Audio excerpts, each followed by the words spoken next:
Assalamualaikum warahmatullahi wabarakatuh. Perkenalkan, nama saya Aprilia Tihandayani dengan NIM 205990. Hari ini saya akan mempresentasikan tugas UTS HR Management.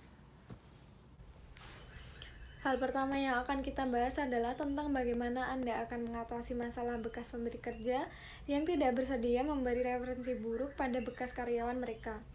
Dalam situasi ini, HRD bisa melakukan pemeriksaan latar belakang dan investigasi due diligence pada calon karyawan. Ini merupakan cara yang tepat untuk menemukan potensi masalah yang mungkin mempengaruhi. Melalui pemeriksaan latar belakang, semua pelamar disaring dan dipilih. Dengan karyawan yang dapat dipercaya, dapat selamatkan bisnis dari backfire akibat mempekerjakan karyawan buruk yang hanya akan mendatangkan kerugian di masa depan karena reputasi yang dihasilkannya. Hal yang perlu diperhatikan dalam pemeriksaan latar belakang adalah sebagai berikut. Yang pertama, pemeriksaan pendidikan. Praktek melaksanakan verifikasi latar belakang pendidikan yang efektif bagi calon karyawan telah berkembang pesat dalam angkatan kerja selama 15 tahun terakhir.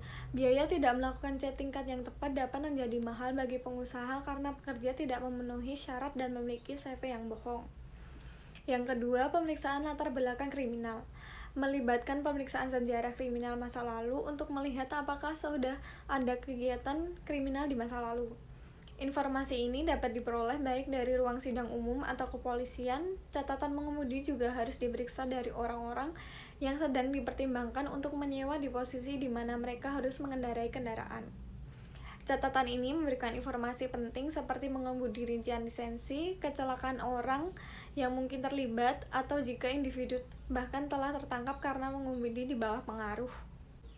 Selanjutnya adalah pemeriksaan identitas dan alamat. Alamat pribadi terdaftar dari seseorang yang diperiksa.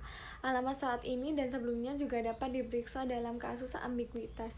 Alamat dicek digunakan oleh perusahaan untuk memastikan bahwa pengguna atau pelanggan memberikan informasi yang berhubungan dengan identitas orang yang nyata. Layanan ini dapat memverifikasi keaslian dokumen identitas fisik seperti SIM atau paspor, disebut verifikasi dokumenter, atau mungkin memverifikasi informasi identitas terhadap sumber otoritatif seperti biro kredit atau data pemerintah yang disebut verifikasi non-dokumenter. Yang selanjutnya adalah riwayat kerja. Pemeriksaan riwayat kerja dilakukan dengan menghubungi atasan sang pelamar sebelum untuk memverifikasi klaim jabatan, masa, dan gaji pemohon. Kami bertanya tentang alasan pemohon untuk meninggalkan dan kelayakan untuk memperkerjakan kembali. Kami juga menanyakan apakah ada masalah daerah yang calon majikan harus dibuat sadar. Verifikasi riwayat kerja adalah bagian penting dari pemeriksaan latar belakang menyeluruh. Selanjutnya adalah pemeriksaan kredit. Dilakukan pada orang yang sedang mencari pekerjaan di posisi keuangan. Fair Credit Reporting Act mengharuskan pemeriksaan kredit yang tepat sebelum mempekerjakan orang ini. Ini menjadi semakin penting jika posisi membutuhkan berurusan dengan uang dalam jumlah yang besar. Yang selanjutnya kita akan membahas apakah menurut Anda tes kepribadian dapat memprediksi kinerja. Sebuah tes kepribadian tidak memberitahu bagaimana kinerja yang dimiliki oleh seseorang. Namun, tes kepribadian akan memberikan di mana kelemahan dan kekuatan yang dimiliki seseorang, di mana itu dapat digunakan sebagai panduan untuk memberikan pertanyaan-pertanyaan.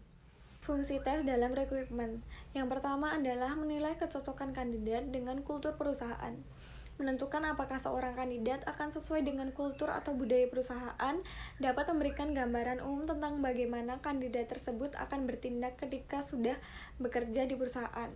Kecocokan budaya yang positif nantinya dapat memicu meningkatnya produktivitas individu, tim, hingga perusahaan. Yang kedua adalah menentukan kecocokan kandidat dengan job atau role dan tim. Tes kepribadian dapat mengungkapkan apakah kandidat tersebut cocok dengan posisi dan timnya lebih dari sekedar kemampuan untuk keterampilan.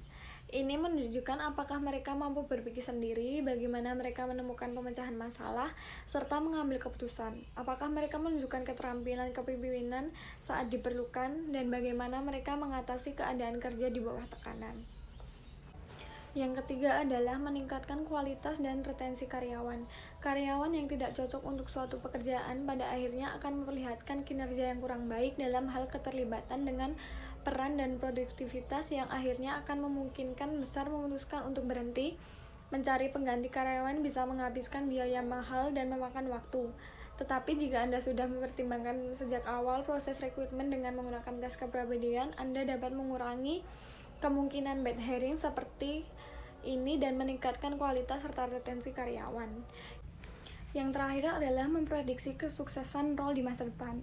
Tes kepribadian terbukti mampu menilai kecenderungan perilaku kandidat di lingkungan kerja dan memungkinkan Anda untuk memahami apakah mereka yang akan mampu mengisi posisi yang terbuka dengan sebaik-baiknya. Tes kepribadian mengalahkan metode pengumuman informasi tradisional seperti hanya memanfaatkan apa yang tertulis di CV dan memberi Anda wawasan yang lebih objektif, serta meningkatkan pemilihan kandidat secara signifikan.